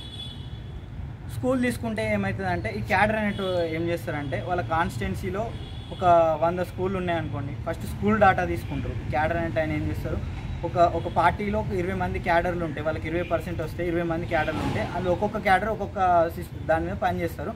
అందులో ఒక క్యాడర్ ఏంటంటే ఎడ్యుకేషన్, స్పెసిఫిక్ ఎడ్యుకేషన్ మీద పనిచేస్తారు అనుకోండి. ఆ ఎడ్యుకేషన్ మీద పనిచేసే క్యాడర్ ఏం చేస్తాడు, కాన్స్టిట్యున్సీలో ఉండే ఎన్ని స్కూళ్ళు ఉన్నాయి ఫస్ట్ డాటా తీసుకుంటాడు. ఆ స్కూల్ ఎట్లా డాటా, ప్రైమరీ స్కూల్ అని, హయ్యర్ స్కూల్ అని, ప్రైవేట్ స్కూల్ అని, గవర్నమెంట్ స్కూల్ అని, ఆ స్కూళ్ళ దగ్గరికి వెళ్తారు, క్వశ్చనర్ లిస్ట్ చేసుకొని స్కూళ్ళ దగ్గరికి వెళ్తారు. ఆ లిస్ట్ ఎట్లా ఉంటుంది, ఆ స్కూల్లో ఎంతమంది టీచర్స్ ఉన్నారు, ఎంతమంది స్టూడెంట్స్ ఉన్నారు, వాళ్ళకి కరెక్ట్ ఇన్ఫ్రాస్ట్రక్చర్ ఉందా, వాళ్ళకి కరెక్ట్ ప్లే గ్రౌండ్ ఉందా, వాళ్ళకి కావాల్సిన అసలు అన్ని గవర్నమెంట్ స్కీమ్స్ ప్రకారం అన్నీ అందుతున్నాయా, వాళ్ళ పిల్లలకి మధ్యాహ్న భోజనం అందుతుందా, సో వాళ్ళకు మంచి డిజిటల్ లైబ్రరీస్ ఉన్నాయా, మన మంచి ప్లే గ్రౌండ్ ఉందా, వాళ్ళకి కావాల్సిన ఎక్విప్మెంట్స్ ఉన్నాయా, సైన్స్ ల్యాబ్స్ ఉన్నాయా, ఇట్లా ఒక కొన్ని క్రైటీరియాస్ తోటి ఒక 100 క్వశ్చన్స్ అనుకోండి, 100 క్వశ్చన్స్ తోటి క్రైటీరియా తోటి ఒక క్వశ్చనర్ చేసుకొని వెళ్ళి ప్రతి స్కూల్కి వెళ్ళి డేటా కలెక్ట్ చేసుకుంటాడు. సో ఆ స్కూల్లో ఉండే సమస్యలు ఏంటి అనేది తెలుస్తుంది. అట్లా ఆ క్యాడర్ ఏం చేస్తాడు ఈ 5 సంవత్సరాల్లో. సో ఫస్ట్ ఫర్ ఎగ్జాంపుల్ ఇది ఒక 1 year వరకు అనుకోండి. ఒక 1 year వరకు ఆ స్కూల్ ఆ కాన్స్టిట్యున్సీలో ఉండే అన్ని స్కూళ్ళ దగ్గరికి వెళ్ళి డేటా కలెక్ట్ చేస్తారు. ఒక్క స్కూల్లోనే 100 క్వశ్చన్లకు 100 ఆన్సర్లు వచ్చినాయి. అట్లా ఒక కాన్స్టిట్యున్సీ లెవెల్లో ఎంత డేటా రావాలి. సో ఆ డేటానంతా కలెక్ట్ చేస్తారు, ఎవరు క్యాడర్స్ చేస్తారు. ఈ డేటానంతా ఏం చేస్తారు, అనలైజ్ చేస్తారు. అనలైజ్ చేసి ఏం చేస్తారు, దాన్ని నాలెడ్జ్లా కన్వర్ట్ చేసి what are the problems are there, what we have to do, అక్కడ అసలు సమస్యలు ఏమున్నాయి, దాన్ని ఏం చేయాలి అనే దాని మీద పాలసీ రాసి గవర్నమెంట్ ముందు పెడతారు. సో గవర్నమెంట్ ఏం చేస్తుంది, ఆ పాలసీస్ని చూసి ఇది ఓన్లీ మనం ఏం చెప్తున్నాం, ఇది ఓన్లీ ఒక పార్టీలోని ఒక క్యాడర్ చేసే పని. ఇట్లా అన్ని పార్టీల్లోని క్యాడర్స్ ఇదే పని చేస్తారు. బట్ డిఫరెంట్గా వాళ్ళు వే ఆఫ్ చూసింగ్ డిఫరెంట్ కావచ్చు. బట్ ఇక్కడ క్యాడర్ ఏం చేస్తారంటే గ్రౌండ్లోకి వెళ్ళి వర్క్ చేస్తారు అన్నట్టు. డేటాని కలెక్ట్ చేస్తాడు, ఆ డేటాని స్క్రూటింగ్ చేస్తాడు, అనలైజ్ చేసి దాని నుంచే నాలెడ్జ్ని తీసుకొచ్చి అక్కడ ముందట పెడితే డిఫరెంట్ నాలెడ్జెస్ ఉంటాయి. మనం అక్కడ ఇవన్నీ నాలెడ్జ్ని మనం కంపేర్ చేసుకున్నప్పుడు అక్కడ ఒక సమస్యలు కొన్ని ఉంటాయి. ఆ సమస్యల మీద పాలసీస్ చేసి గవర్నమెంట్ ముందు పెడతారు. ఆ గవర్నమెంట్ ఏం చేస్తుంది, ఆ పాలసీస్ని దాన్ని ఫిల్టర్ చేసేసి స్కీమ్స్గా చేసేస్తారు. సో ఇట్లా వేయడం వల్ల ఏమవుతుంది, ఇన్ని రోజులు రాజకీయ నాయకులు అసలు స్కూల్లోనే పట్టించుకోలేదు. అట్లా ఇప్పుడు క్యాడర్ అనేది ఒక వెళ్ళి స్కూళ్ళలో పనిచేస్తారు, చేయాలి. ఎందుకు అంటే చేయలేదనుకో you are paying them salary, monthly salary ఇస్తున్నారు. So they will do compulsory, వాళ్ళు జాబ్ లాగా వెళ్తారు, చేస్తారు. సో ఇట్లా ఓన్లీ మనం ఎడ్యుకేషన్ డిపార్ట్మెంట్ చూసినాం, అట్లా హెల్త్ శానిటేషన్, ఎవ్రీ డిపార్ట్మెంట్, అన్ని డిపార్ట్మెంట్లో ఉండే క్యాడర్స్ అట్లా వాళ్ళు ఒక్కొక్క పొలిటికల్ పార్టీలో ఉండే క్యాడర్స్ అందరూ అన్ని అన్ని సిస్టమ్స్ దగ్గరికి వెళ్ళి, ఎడ్యుకేషన్ సిస్టమ్, హెల్త్ సిస్టమ్, ఇవన్నిటి దగ్గరికి వెళ్ళి అన్ని డిపార్ట్మెంట్స్ దగ్గర వర్క్ చేస్తారన్నట్టు. చేసి డాటాని సేమ్ ఇట్లా చేసి పబ్లిక్ పాలసీని చేస్తారు అన్నట్టు. సో మళ్ళీ ఈ పాలసీ అవుతుంది. పాలసీ అయిన తర్వాత మళ్ళీ దాన్ని ఏం చేస్తారు, దాన్ని మానిటర్ చేసేది ఎవరు, మళ్ళీ వీళ్ళే క్యాడర్సే వీటిని మానిటర్ చేస్తారు. సో ఈ మానిటర్ చేస్తారు. ఆ మానిటర్ చేసి మళ్ళీ సేమ్ ఇదే ప్రాసెస్ కొనసాగుతుంటుంది. అంటే ఇక్కడ మనం డెమోక్రసీని చూస్తున్నాం. ఓన్లీ ఎలక్షన్స్ టైంలోనే కాదు, ద వర్క్ అనేది ఎవ్రీ టైం జరుగుతూనే ఉంటుంది, డే టు డే జరుగుతూనే ఉంటుంది. So this is what happens here. So ఈ థింగ్ అనేది ఇక్కడ జరుగుతుంది. సో ఇక్కడ మనం ఇప్పుడు అసలు పబ్లిక్ ఫండింగ్ సిస్టమ్కి ఫండ్ ఎట్లా వంచుతాం అనేది మాట్లాడుకున్నాం. క్యాడర్స్కి వంచుతారు, క్యాడర్స్ ఏం పని చేస్తారు, ఇవన్నీ మాట్లాడుకున్నాం. సో క్యాడర్స్కి పాలిటిక్స్ చేస్తారు, పాలిటిక్స్ చేసిన తర్వాత ఈ గవర్నెన్స్, ఈ ప్రాసెస్ అంతా జరుగుతుంది, ఇదంతా జరుగుతుందని మాట్లాడుకున్నాం. సరే, మరి ఈ పబ్లిక్ ఫండింగ్ సిస్టము మనం ఇంతకుముందు అనుకునే అవన్నీ తీర్చుతుందా, ఫస్ట్ అవి చూద్దాం. సో కరప్షన్ అనే కాడికి వస్తే ఇక్కడ కరప్షన్ అనే మాట కాడికి వస్తే ఏమవుతుంది, ఇంతకుముందు కరప్షన్ ఈజ్ నెసరీ. ఎందుకు, డబ్బు కావాలి. ఎందుకు, they are funded by privately and they are investing their own money, అంటే వాళ్ళ సొంత డబ్బుల్ని ఖర్చు పెడుతున్నారు. మళ్ళీ ఇక్కడ ఏంటి, ఐదర్ వేరే ప్రైవేట్ పర్సన్ దగ్గర ఫండింగ్ చేసిన అమౌంట్ని ప్రైవేట్ ఫండింగ్ సిస్టంలో పెడుతున్నాం. బట్ ఇక్కడ ఏమవుతుంది, ఫండింగ్ సమస్య ఉందా, లేదు. ఫండింగ్ ఎక్కడి నుండి వస్తుంది, గవర్నమెంట్ నుండి వస్తుంది. Public funding, this is government funding only, public funding through government. So ఇక్కడ కరప్షన్ అనేది నాట్ నెసరీ. ఇంతకుముందు ఏమైంది, కరప్షన్ అనేది నెసరీ అయింది, ఇప్పుడు corruption is not necessary. So కరప్షనే నాట్ నెసరీ అన్నప్పుడు ఇవన్నీ జరుగుతాయా, ఇన్స్టిట్యూషనల్ కరప్షన్ జరుగుద్దా, సరే కంప్లీట్ కాకుండా తగ్గుద్ది, ఇన్స్టిట్యూషనల్ కరప్షన్ జరిగే అవకాశం ఉండదు. సో ఇది ఒకటి అన్నట్టు. నెక్స్ట్ ఇంజస్టిస్ అని మాట్లాడినాం.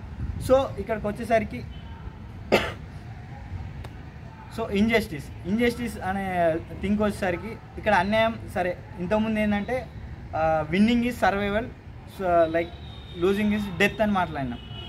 సో ఇంజస్టిస్ అనేది ఇప్పుడు మనం కంటెస్టెంట్ పాయింట్ ఆఫ్ వ్యూలో చూస్తున్నాం. Winnowing is necessary, losing is suicidal. Winnowing is survival, losing is death అని మనం ఇంతకుముందు చెప్పుకున్నాం కదా. ఇక్కడ అసలు విన్నింగ్ లూజింగ్ ఉందా? యాక్చువల్లీ ఇలా విన్నింగ్ అసలు ఇలా చావు అనేది ఉందా? నీకు తక్కువ ఓట్లు వచ్చినా కూడా you are in the politics, you are in the governance. నీకు తక్కువ ఓట్లు వచ్చినా కూడా నువ్వు ఉంటావు, ఫండ్ వస్తుంది నీకు. లైక్ నీకు 2% ఉన్నా కూడా నీకు 2% కావాల్సిన డబ్బు నీకు వస్తుంది. నువ్వు ఆ 2% డబ్బును ఎట్లా వాడి నువ్వు ఎంత మంచిగా చేస్తే నీకు ఓట్స్ వస్తాయి. అప్పుడు నువ్వే నీకు ఎంత మంచిగా నువ్వు వర్క్ చేస్తే గ్రౌండ్ లెవెల్లో నీకు అప్పుడు ఓట్స్ వస్తాయి. అప్పుడు ఓట్లు వస్తాయి. ఇప్పుడు నీకు 2% అయింది, నెక్స్ట్ 10% కావచ్చు, నెక్స్ట్ 30% కావచ్చు. సో ఇక్కడ అన్యాయం అనేది నీకు కంటెస్టెంట్కి అన్యాయం జరగట్లేదు ఇక్కడ. సో ఇక్కడ లాస్ అనేది ఓట్ లాస్ అనేది కూడా ఉండదు ఇక్కడ. సో ఈవెన్ కంటెస్టెంట్లో 1% ఓటు వచ్చినప్పుడు కూడా డబ్బులు వస్తున్నాయి. లైక్ ఇక్కడ సర్వే అవుతాడు, సర్వే అవ్వగలుగుతుండు. ఇక్కడ అసలు డెత్ అనే మ్యాటరే ఉండదు. ఓకే, ఇది మనం ఇప్పుడు ఇంజస్టిస్లో డెత్ అనేది చూసేసినాం. లైక్ ఇక్కడ కంపెలింగ్ పోతాడా? లైక్ అతని మీద ప్రెషర్ ఉండదు.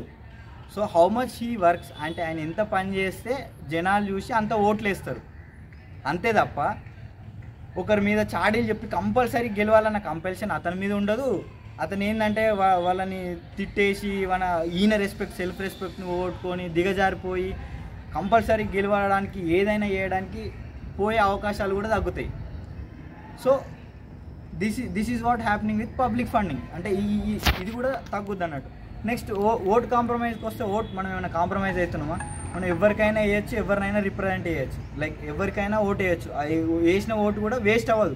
ఇతని కాకపోతుంటే ఫర్ ఎగ్జాంపుల్ ఈ గవర్నమెంట్కి ఈసారి ఎక్కువ ఒక పర్సన్కి వేసినావు, ఆ పర్సన్ నీకు చేయలేదు అనిపిస్తే నువ్వు కాకపోతే నేను ఇంకోరికి వేస్తా అని చెప్పి అతనికి వేస్తావు. అతను వచ్చి కూడా నీకు వర్క్ చేస్తాడు. ఎందుకంటే కాంప్రమైజ్ కాడు ఇక్కడ. ఎందుకంటే నేను ఓటు వేసిన పర్సన్కి కూడా అమౌంట్ వస్తుంది. You are funding him. ఇంతకుముందు ప్రైవేట్ వాళ్ళు ఫండింగ్ చేసారు, ఇక్కడ like you are funding, you are giving vote and your vote is not wasting here. Waste అవ్వదు, ఓట్ అనేది నీ వేస్ట్ అవ్వట్లేదు ఇక్కడ. సో నువ్వు ఓట్ వేసిన వ్యక్తి కూడా డబ్బులు వస్తున్నాయి. సో ఇక్కడ ఇంజస్టిస్ అనేది పోతుంది. లైక్ ఇంజస్టిస్ పోయింది, కరప్షన్ పోయింది, ఇంజస్టిస్ పోయింది. నెక్స్ట్ ఇన్ఈక్వాలిటీస్ వచ్చి చూస్తే లైక్ ఇంతకుముందు ఇన్ఈక్వాలిటీస్లో మనం ఏంటి 3 మాట్లాడుకున్నాం. రిప్రజెంటేషన్ లైక్ కంటెస్టింగ్లో ఇప్పుడు అతను ఇంత డబ్బు పెట్టిన, ఇతను ఇంత డబ్బు పెట్టిన, ఇంత డబ్బు పెట్టినా సరే, ఎవరు ఇంత డబ్బు పెట్టినా ఇక్కడ నేను నిల్చున్నప్పుడు like I'm getting equal representation. How నాకు ఓటమేనే లేదు ఇక్కడ, నేను ఓడిపోతా అనేది లేదు ఇక్కడ. ఓడిపోతా అన్న థింగ్ లేదు. మనం ఇంతకుముందే చూసినాం ఓటర్ కాంప్రమైజ్. నాకు కావాల్సిన వాళ్ళు నాకు ఓటేస్తారు.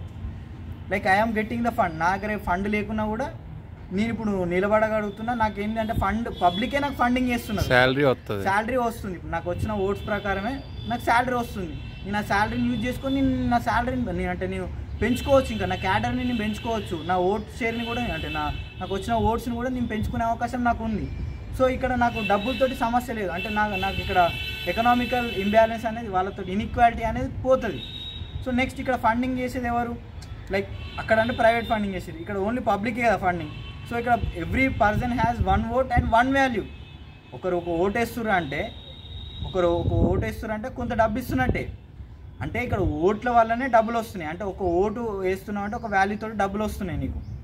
సో ఇక్కడ ఒక సపరేట్ ఒక సింగిల్ పర్సన్ ఇవ్వట్లేదు. ఎవరేసినా ఒకే ఓటు అందరూ సమానంగానే ఫండింగ్ చేస్తున్నారు.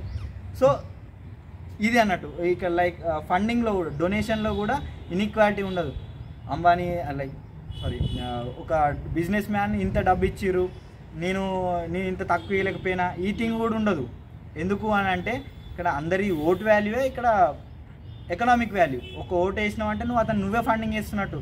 Your vote value and others vote value is equal. నువ్వు అతనికి ఓటేసి ఒక 100 ఇస్తున్నావు అంటే అతను కూడా 100 ఇస్తుండు.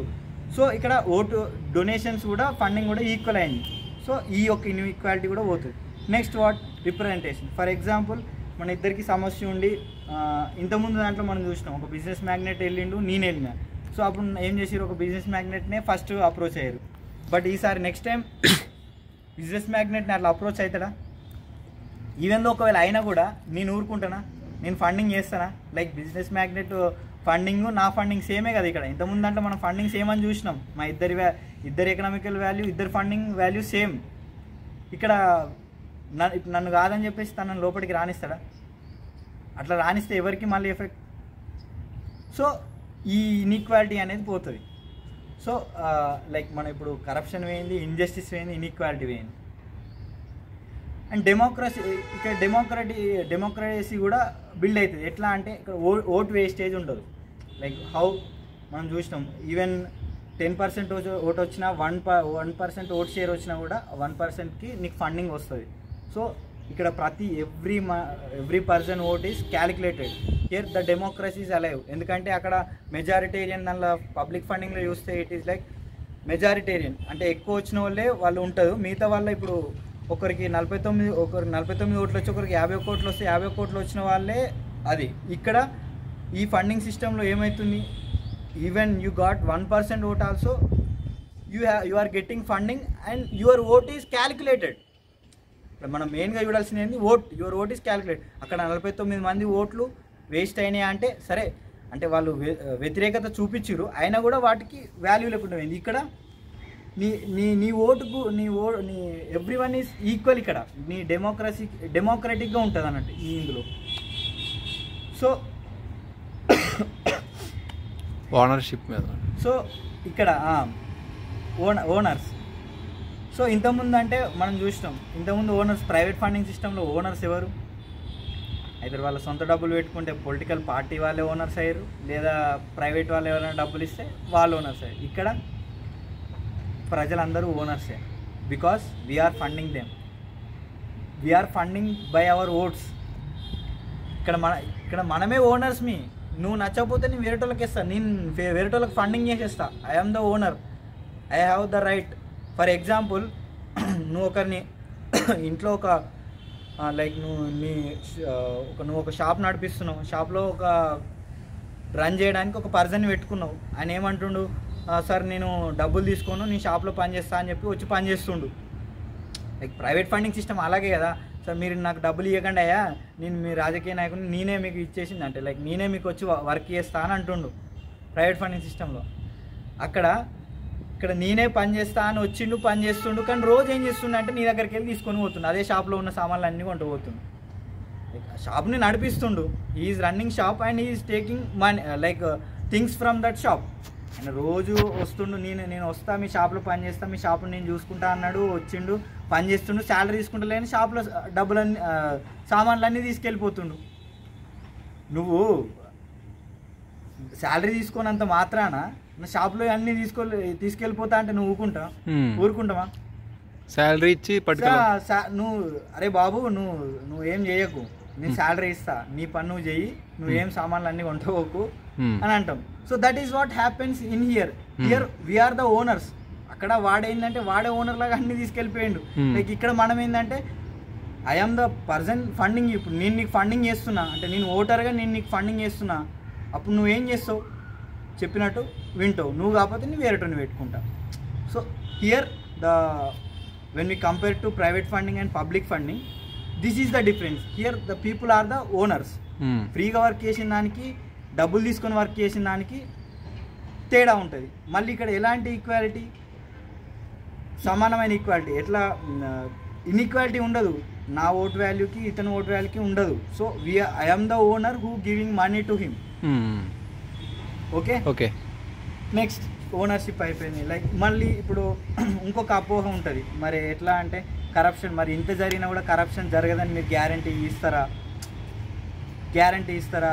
ఎందుకు ఇప్పుడు ఈవెన్ ప్రైవేట్ ఫండింగ్ చేసినా కూడా తన దగ్గర సొంత డబ్బులు ఉంటాయి కదా, పబ్లిక్ ఫండింగ్ వచ్చినా కూడా తన సొంత డబ్బుల్ని యాడ్ చేసుకొని గెలుద్దామని చూస్తాడు కదా, అంటే ఇంతవరకు గెలుస్తాడు. లైక్ సరే, నువ్వైతే చూస్తున్నావు కదా, ఇక్కడ ఫండింగ్ చేసేది ఎవరు? నువ్వే కదా.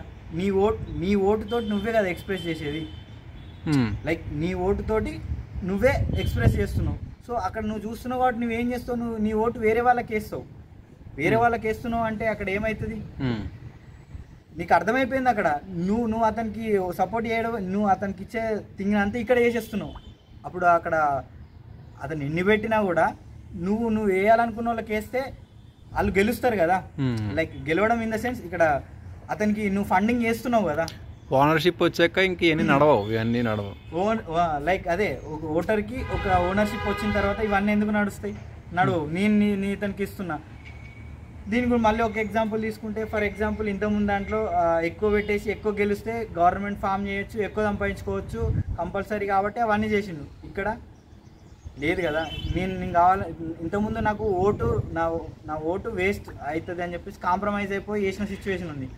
నాకు అట్లా లేదు. ఇప్పుడు I am the owner, like I have the weapon, I am the owner of my vote, I can give to other person. నేను వేరే వాళ్ళకి ఇవ్వగలుగుతా.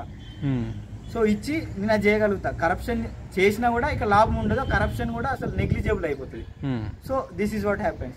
మళ్ళీ ఇంకొక అపోహ ఏమొస్తుంది అంటే, లైక్ మనం జనరల్గా చూస్తాం ఉమెన్ రిప్రజెంటేషన్కి అంటే భర్తలే లైక్ హస్బెండ్సే డబ్బులు ఇస్తేనే వైఫ్స్ ఉంటారు. లైక్ మన ఇండియన్ సిస్టంలో, ఇండియన్ సోషల్ సిస్టంలో ఎట్లుంటుంది అంటే, ఒక డబ్బులు అనేవి భర్త దగ్గరనే ఉంటాయి, ఫైనాన్స్ అంతా మెయింటైన్ చేసేది భర్తనే. భర్త డబ్బులు ఇస్తేనే లైక్ భార్య కంటెస్ట్ చేస్తుంది. ఒకళ్ళు కంటెస్ట్ చేద్దామని కూడా భర్తనే కదా డబ్బులు ఇవ్వాల్సింది అన్న ఒక థింగ్, కొన్ని థింగ్స్ ఉంటాయి. మళ్ళీ ఉమెన్కి డబ్బులు ఉంటేనే చేస్తారు అన్న థింగ్ ఒకటి ఉంటుంది. మళ్ళీ నెగ్గినా సరే వాళ్ళే కంట్రోల్ చేస్తారు. ఇది కూడా లైక్ ఇప్పుడు మనం జనరల్ ఎలక్షన్స్లో చూస్తాం. ఫర్ ఎగ్జాంపుల్ ఇప్పుడు మేల్ కంటెస్టెంట్ చేసిండు అనుకోండి, తన పేరెంట్కి వైఫ్ పేరు పెట్టుకోడు. Like he is the person contesting అని చెప్పి ఆయన పేరు పెట్టుకోడు. అదే ఒకవేళ వాళ్ళ వైఫ్ కంటెస్ట్ చేసింది అనుకోండి ఎలక్షన్స్లో, వాళ్ళ వైఫ్ పేరు పక్కకుంటే అతని పేరు కూడా పెట్టి అతని ఫోటో కూడా వేసుకుంటాడు. లైక్ పాంప్లెట్స్లో మనం చూస్తాం. అంటే అమ్మాయి రిప్రజెంటేషన్ వచ్చినప్పుడు అతని హస్బెండ్ కూడా పక్కపంటూ ఉంటాడు. బట్ మెన్ రిప్రజెంటేషన్ వచ్చినప్పుడు ఫీమేల్ వాళ్ళ వైఫ్ పేరు పెట్టుకుంటున్నా. సో ఇది తగ్గిపోతుంది అన్నట్టు. లైక్ ఎట్లా అంటే ఈ ఆమె గెలిచినా కూడా సరే, ఇట్లా పెట్టుకున్న తర్వాత గెలిచినా కూడా పెత్తనం అంతా ఎవరు చేస్తారు? ఆమె మళ్ళీ గదే లైక్ అక్కడికే ఉంచేసి ఇతను పెద్దతనం చేయడానికి చూస్తాడు, ఇతను పాలిటిక్స్ చేయడానికి చూస్తాడు. సో ఇక్కడ when comes to public funding system it will not happens. ఎందుకంటే తనకు ఓటర్స్ ఉన్నారు, తను ఏం చేస్తున్నది ఓటర్స్ చూస్తారు. She can do. అమ్మాయిల ఓట్లు అమ్మాయిలు వేసుకుని అమ్మాయిల ఓట్లు అమ్మాయిలు వేసుకుని కూడా అమ్మాయిని లైక్ ఫండింగ్ చేసుకునే సిచ్యువేషన్ ఇక్కడ ఉంటుంది.